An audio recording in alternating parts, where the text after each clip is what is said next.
Hello and welcome to Qlik Fix. This video will demonstrate how to use the Qlik Knowledge Base in the support portal.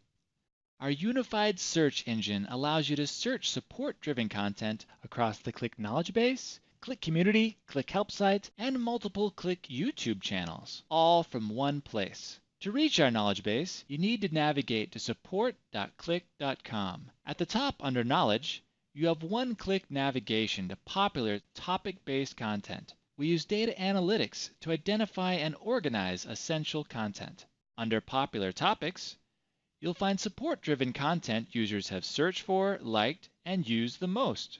There's a wealth of knowledge created by support and our community, which lets you tap into that valuable content. You can start searching for answers directly on the search bar. Let's search for Access Pass. In this view, you can toggle between the sources. You can also filter results by product on the left panel and relevance and date on the right side.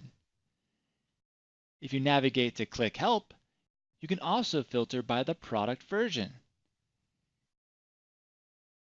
In Community, you can sort by date to get the latest posts. The green check marks reflect that the answer provided was helpful. To search for a new subject, you can click on the X on the right of the search bar to clear the content. You can use simple queries to refine a search by specifying more precisely what terms you are looking for. For example, you can use a wildcard to get results containing a term or any word starting with that term and ending with any characters. Virtual asterisk.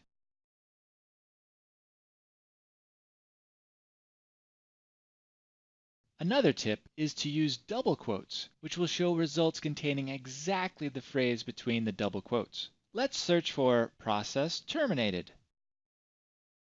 When you open an article, it will provide a description of the issue or error message and troubleshooting steps that might help you solve the issue. You can also give us feedback at the bottom of each article to let us know if the content was helpful or not. When providing feedback on the article, please provide specific information as to what didn't work or needs to be changed so that we can update the content accordingly.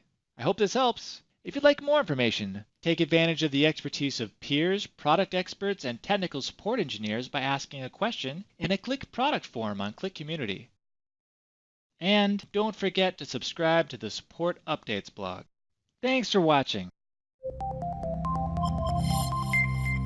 Nailed it.